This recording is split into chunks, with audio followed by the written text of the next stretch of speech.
정치권 소식 짚어보겠습니다. 아침의 맞수 시간입니다. 김상일 전 민주당 대변인, 최병묵 정치평론가, 최진영 변호사, 장현주 변호사 나오셨습니다. 안녕하세요. 안녕하세요. 이재명 대통령은 G7 정상회의 참석을 위해 캐나다로 향하는 기내에서 기자 간담회를 가졌습니다. 목소리 들어보겠습니다.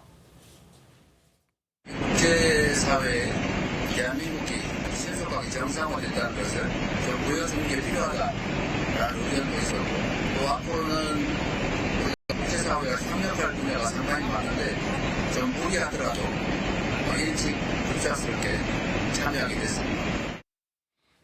이재명 대통령이 취임 12일 만에 정상 외교 데뷔전을 치릅니다. 이번 G7 정상회의에서 어떤 성과를 가지고 돌아올지 관심인데 좀 어떻게 전망하세요? 글쎄요, 뭐 조급하게 성과를 내는 그런 조급함을 보이는 것보다는 기본적으로 대한민국이 K민주주의에 의해서 어려움을 겪고 민주주의의 회복성, 강한 회복성을 보여준 그런 모습을 보여주는 것만으로도 저는 전 세계에 보여주는 의미가 있다. 그것이 또 성과가 될 수 있다. 오히려 조급하게 무언가를 하려고 하다가 논란을 만드는 것보다 그런 모습의 기사들이 많이 나왔으면 좋겠다. 그래서 이렇게 건강한 민주주의 속에서 대한민국이 정상화됐다. 그리고 정상 외교도 정상적으로 복원됐다. 이것을 보여주는 것만으로도 충분하다. 이런 생각이 듭니다. 무엇보다 트럼프 대통령, 이시바 총리, 한미, 한일 정상회담이 성사될 수 있을지 또 이 회담에서 어떤 수준의 얘기들이 오갈지가 이번 순방의 어떤 성과로 판가름이 될 것이다. 이런 전망인데 어떻게 보십니까? 근데 아시다시피 사실 이재명 대통령 지금 취임한 지 12일밖에 되지 않았습니다. 네. 그래서 원래 양국 간의 정상회담이라는 것이 준비되는 과정을 보면 대개 몇 개월 전부터 준비가 되거든요. 그러니까 이거는 그렇게 준비되기가 어려운 정상회담이죠. 만약에 열린다고 할지라도. 그리고 이게 기본적으로는 양자가 아니고 다자 정상회의입니다. 그렇기 때문에 여기서 양자 간의 만남은 저는 있을 거라고 보고요. 그러나 그 정상회담이 아주 깊이 있는 무엇인가를 이슈를 협의하기 위한 정상회담이 될 수는 없습니다. 아주 단시간 안에 끝날 수도 있게 되는. 그냥 약간의 상견례 정도 되는, 그러니까 아마 그런 걸 이제 정상회담이라고 부를 수도 있는데, 이 다자간 정상회의라는 거는 되게 이렇게 여럿이 모여서 무슨 성명서 같은 거 내고요. 그다음에 양자는 그야말로 서로 인사 정도 하는. 그러니까 지금 김상일 평론가 얘기하셨듯이 이 대한민국이 계엄 사태 이후에 이렇게 정상화돼서 그 증거로서 내가 여기 나타났다 하는 정도. 아마 이 정도에 그칠 것으로 보고요. 그 정도도 성과는 충분히 성과죠. 그리고 정상회담이라는 것은 이제 이 이후에 한미 정상회담이나 한일 정상회담이나 이런 것들은 아마 별도로 좀 모색이 돼야 되지 않을까 이렇게 생각을 합니다. 네, 그러니까 한미 한일 정상회담 이루어질 수는 있겠으나 어느 정도 긴 시간 만나게 될지 또 어느 수준의 논의가 이루어질지는 저희가 좀 지켜봐야 될 상황인 것 같은데, 이시바 총리의 최측근으로 알려진 나가시마 보좌관이 방한을 해서 위성락 국가안보실장과 만남을 가졌다고 합니다. 이 새 정부의 대일 정책 파악을 위한 거라는 해석인데 어떻게 보셨어요? 그렇죠. 나가시마 보좌관 같은 경우에는 이시바 총리의 최측근 인사로 분류가 되거든요. 이번 방한은 한일 국교 정상화 60주년을 기념해서 주한 일본 대사관이 개최한 리셉션에 참석하기 위해 방한을 했다라고 하는데요. 특히 어제 위성락 국가안보실장 과 조찬을 하면서 양국의 관계 발전에 대한 방안도 논의를 하고 앞으로도 긴밀히 소통해 나가기로 했다라는 부분들이 전해지고 있습니다. 아무래도 나가시마 보좌관이 방한한 것 자체가 이재명 대통령이 표방하고 있는 실용주의 외교, 특히 일본에 대한 대일 정책의 어떤 방향이라든지 이런 부분들을 파악하기 위한 행보 아니었겠느냐라는 분석도 나오고 있습니다. 네, 양국 간의 대화와 조율 과정들 진행이 되고 있는 부분인데, 다만 이재명 대통령, 이재명 정권의 한일 정책, 이 관계를 어떻게 설정할지도 관심인데 기대와 우려들이 동시에 나오고 있는 것 같아요. 그렇습니다. 일단 기대는 어떻게 보면 미국, 일본, 중국 순서대로 해서 정상 전화가 이루어졌다는 점.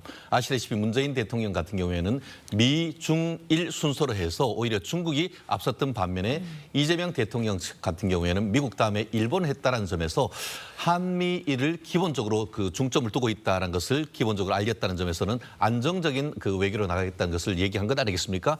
다만 그럼에도 불구하고 여전히 지나치게 친중, 친러 이와 같은 친북 같은 그런 그 흐름이 밑에 있기 때문에 이른바 자주파와 동맹파의 어떤 대립 속에서 어느 쪽에 그 이재명 대통령의 방점이 있을지 앞으로 시험대에 오른 것이 아닌가 생각합니다. 네, 이재명 대통령 순방 얘기는 여기까지 하도록 하고요. 다음 이야기 해보겠습니다. 김민석 총리 후보자를 둘러싼 각종 의혹을 놓고 야당의 공세 이어지고 있습니다. 김 후보자는 허위 차용증 관련 질문에 반발을 했는데 목소리 직접 들어보겠습니다. 허위 차용증을 쓰고 자금을 지원받았다는 의혹이 제기됐는데요.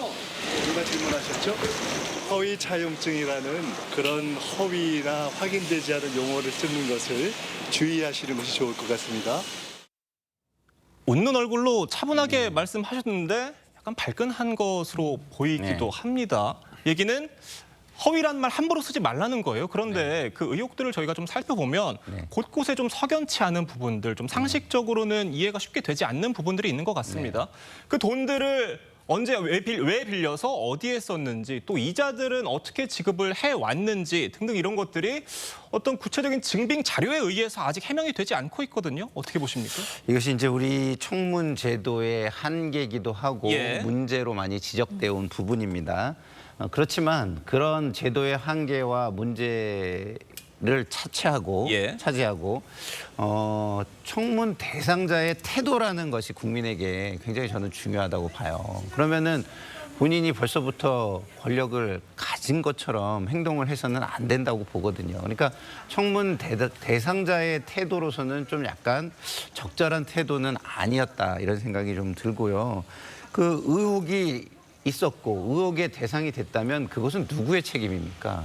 그 의혹을 궁금해하는 국민의 책임이나 그것을 검증해야 되는 검증자들의 책임은 아니잖아요. 예. 그렇기 때문에 그런 부분에 대해서는 좀 태도를 조금 겸손하게 하고 최선을 다해서 의혹을 풀려고 하는 모습을 보여주는 게 굉장히 중요하다. 그리고 그 도덕성 외에도 정책적인 능력이나 이런 거를 플러스하고 마이너스 해가지고 초대 총리라는 점을 감안할 때 제가 볼 때는 통과를 할 가능성이 더 높다고 저는 개인적으로 보거든요. 예. 그렇기 때문에 더더군다나 태도를 조금 잘할 필요가 있다 이런 말씀을 드리고 싶습니다. 네, 지금 뭐 말씀해 주셨는데 태도 말씀을 해주셔서 지금 김민석 국무총리 후보자가 한 정권의 내각을 총괄하는 국무총리가 되겠다고 나온 상황인 만큼 이런 의혹들에 대해서 국민들 앞에 얘기를 할 때 거짓말하는 모습을 보이면 안 된다는 이런 지적이에요. 어떻게 보십니까?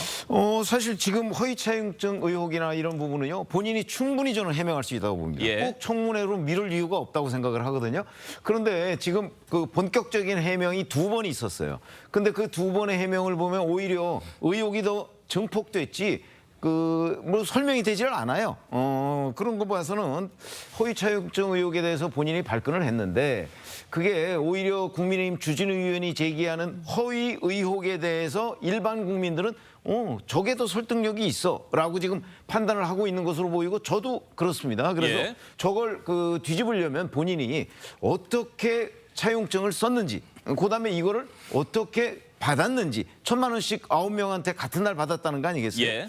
근데 그런 것들이 잘 납득이 안 돼요. 그러니까 왜 본인이 설명을 제대로 못하면서 자꾸 발끈하기만 하느냐 하는 부분은 제가 보건대는 글쎄 뭐 나중에 국회에서 그 표결을 할 때 뭐 민주당이 워낙 압도적이니까 어떻게 될지 모르겠으나 저런 의혹 때문에 이제 이른바 정치적 부담은 점점 더 커갈 가능성이 많기 때문에 조금 진정 과정을 한번 지켜보시죠. 네, 지금 말씀해 주신 것처럼 뭐 차용증을 9명에게 다 써줬는데 그걸 또 언제 어디서 어떻게 썼는지 또 이자 지금 뭐 계좌로 했는지 가서 냈는지 이런 부분들에 대한 해명들이 아직 구체적으로 이루어지지 않고 있거든요. 법조인 시각에서 보시기 어떻습니까? 그렇죠. 아마 그런 부분들은 청문회 과정을 통해서 김민석 후보자가 또 객관적인 자료를 제출해서 해명할 부분이 있다라고 저는 생각을 합니다. 예. 일단 SNS라든지 또는 뭐 기자들의 질의응답에 대해서 답변하는 과정에서 해명하는 것이 좀 한계가 있다라는 생각이 들고요. 뭐 그렇기 때문에 청문회 절차가 있는 것이고 관련된 자료들을 또 국민의 눈높이에서 해명할 수 있는 납득하실 수 있는 자료들을 낸다라고 한다면 저는 얼마든지 청문회 과정에서 관련된 의혹들을 설명할 수 있다고 생각합니다. 지금 뭐 국민의힘에서 여러 가지 의혹들을 제기하고 있지만 아직까지는 확인되지 않은 의혹 제기일 뿐인 것이고요. 김민석 후보자가 관련돼서 해명을 하겠다라는 의지를 표현하고 있기 때문에 청문회 과정에서 어떤 자료를 내놓고 또 후보자의 입으로 직접 어떤 해명을 할지 저는 들어보고 판단해도 늦지 않다고 생각합니다. 네. 청문회를 앞두고 김 후보자를 둘러싼 여야 간 공방이 연일 격화되고 있는데 어떤 얘기 나왔는지 들어보겠습니다. 강 씨는 김민석 후보자의 스폰서를 넘어 김민석과 정치적 자웅동체입니다. 김민석 후보자는 총리직을 자진 사퇴할 것을 촉구합니다. 이쯤 되면 인사검증이 아니라 이재명 정부를 시작부터 발목 잡겠다는 의도의 정치 공작으로 볼 수밖에 없습니다. 야당의 주장은 결국 이겁니다. 지금 민주당에서는 김민석 총리 후보자와 이런 그 여러 가지 거래들에 대해서 사인 간의 채무라는 설명이지만 결국 지금 국민의힘에서 얘기하는 거는 그 어떤 모든 거래들의 배경에 강모 씨가 있고 그 강모 씨가 수년 전에 과거에 김민석 총리에게 불법 정치 자금을 건넨 그 인물이다 이 얘기예요. 그렇습니다. 그 강모 씨와 함께 지금 그 총리 후보자님 같은 경우에는 2002년 서울시장 선거와 관련된 SK 그룹의 2억 원 정치 헌금 문제와 관련해 가지고 또 해명을 하고 있는데요. 그 부분부터 먼저 짚으면은 본인은 그거 영수증 처리를 해야 되는데 내가 모르는 사이에 영수증 처리를 하지 못했을 뿐이다라고 하는데 저는 이거를 거의 국민을 바보로 하는 얘기라고 생각합니다. 무슨 말씀이냐? 예. 우리나라 기업에서 정치 자금 줄 수 있습니까? 법적으로 금지되어 있습니다. 그것은 영수증 처리를 못하는 것이 아니고 법적으로 기업의 정치인에 대한 정치 자금 제공을 법적으로 금지하고 있습니다. 만약에 이를 허용할 경우에는 그 기업에 의해서 정치가 종속될 수 있다는 그런 취지에서 이 부분을 못하고 있는데 그것이 법적으로 가능한데 영수증만 제대로 처리하지 못했을 뿐이다라고 지금 본인 소셜미디어에 올린 것 자체에 대해서 김 후보자님 같은 경우에는 법적인 부분에 대해서 해명을 해야 될 것이고요. 더불어서 강모 씨 같은 경우에는 김 후보자가 예전에 민주당을 탈당해서 만든 이른바 꼬마 민주당, 원외 민주당의 초대 당 대표가 강모 씨였습니다. 예. 그리고 그 다음에 이대 대표가 지금 김민석 전 지금 현재 총리 아니겠습니까? 그러면서 그 이후에도 본인이 국회의원을 할 때에 정치 후원 회장도 했을 만큼 거의 정치적 자웅동체라고 하는 그런 평가를 받지 않습니까? 그렇다고 하면은 이 부분에 대해서 국민에게 직접 해명을 해야 된다라고 보고요. 지금 그 이재명 대통령 같은 경우에는 기내에서 충분히 어떻게 보면 설명을 들을 기회가 있을 것이라고 했습니다만 저희는 대통령으로부터 직접 해명을 듣고 싶고 나아가 김민석 후보자 직접으로 본인의 입으로도 국민들에게 이와 같은 그 답을 해야 될 전 의무가 있다고 봅니다. 그러니까 김민석 총리 후보자에게 건네진 돈 그 배경에 강모 씨의 자금이 저수지로 있을 것이다 이런 주장인 건데 지금 국민의힘에서는요 청문회에서 파상 공세를 예고하면서 이 스폰서로 지목되고 있는 강 씨와 함께 김 후보자의 전현직 배우자 아들까지 증인으로 신청하기로 했다고 하는데 다소 좀 지나치다는 목소리도 있는 것 같습니다. 무슨 문제가 있으면요. 문제에 책임이 있는 사람이 누군지 예. 이걸 중심으로 볼 필요가 있을 것 같아요. 그러면 지금 강 씨까지는 뭐 적극적인 어떤 행위가 존재하는 것으로 만약에 의혹이 사실이라면 예. 볼 수 있기 때문에 뭐 거기까지는 제가 좀 이해할 수 있지만 가족들 같은 경우는 이런 거에 무슨 적극적인 주체가 됐을까요? 이거는 그냥 후보자를 좀 압박하거나 망신 주기 정도뿐이 안 될 수 있습니다. 그러면 국민들에게는 오히려 이렇게 하는 게 과하다라고 느껴질 것이고 예. 그러면은 김 후보자를 공격하는 거에 대한 어떤 합리성과 동의 뭐 이런 것들을 넘어설 수도 있는 거예요. 그래서 저는 굳이 이렇게까지 감정적이고 과도하게 할 필요는 없다. 그것이 필요하다고 국민들이 느끼는 시점이 있다면 그 시점에 하는 것이 옳지 않을까 이런 생각이 듭니다. 최병묵 편집장님 어떻게 보십니까? 저도 뭐 기본적으로는 동의합니다. 예. 왜 그러냐면 이게 김민석 총리 후보자에 대한 인사청문회니까 예. 거기에서 사실 뭐 아들 의혹 뭐 이런 여러 가지가 있죠. 뭐 그것도 한번 규명을 해봐야 될 부분은 있지만 자칫 잘못하면 이제 이 청문회의 초점이 흐려지기 때문에 예. 지금 김민석 후보자한테 쏠리고 있는 의혹은 빌린 돈이라는 게 개념이에요. 2018년 4월 5일 하루 사이에 9명으로부터 1,000만 원씩 빌리고 차용증을 다 써줬다 뭐 이런 부분인데 그게 하루에 가능한 부분도 아니고요. 그다음에 관련된 사람들이 정말 1,000만 원씩 빌려준 건 맞냐? 그 돈이 결국 강모 씨 돈 아니냐? 뭐 예. 이런 의혹이거든요. 그 부분이 의혹이 워낙 합리적이기 때문에 제가 보건대 본인이 충분히 해명할 수 있는데 지금 해명을 안 하고 불법이 없다고만 주장을 하고 있잖아요. 그런 점에서 본다면 저는 빌린 돈 의혹에 대해서 초점을 맞춰서 청문회를 진행하는 것이 오히려 더 효율적이다 이렇게 생각합니다. 네, 알겠습니다.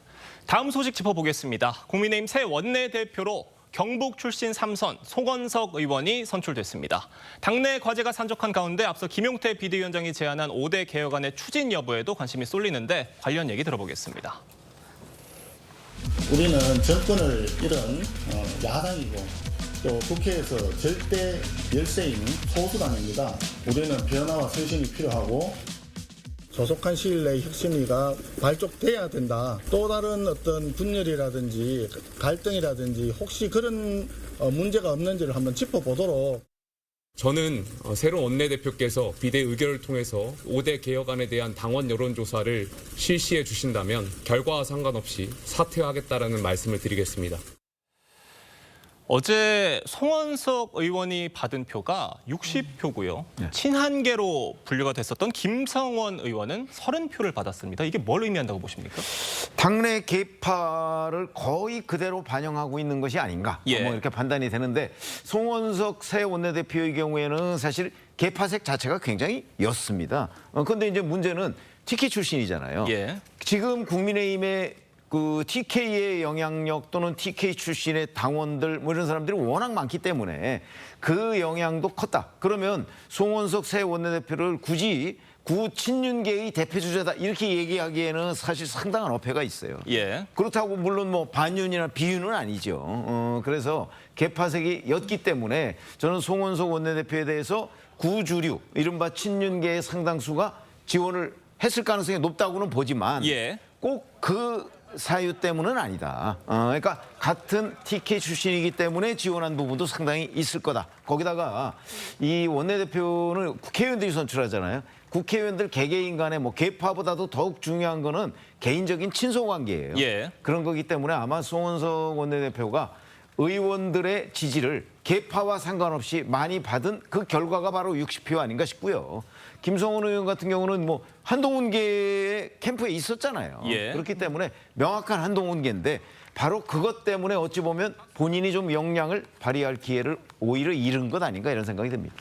오히려 뭐 계파보다는 의원들 간의 친소 관계가 작용이 된 어떤 결과다라는 해석도 같이 그거는 건데. 이 당뿐만 아니고요. 민주당도 마찬가지입니다. 원내대표 선거는 의원의 친소 관계가 훨씬 더 중요합니다. 이현승 의원 16표는 좀 어떻게 해석하세요? 그거는 이제 이현승 의원이 PK 출신이다 보니까 그리고 이제 뒤늦게 뛰어들었고 PK 출신이니까 아마 그 부산, 울산, 경남 지역의 의원들 일부의 표 외에는 얻지를 못한 것 아닌가 싶습니다. 알겠습니다.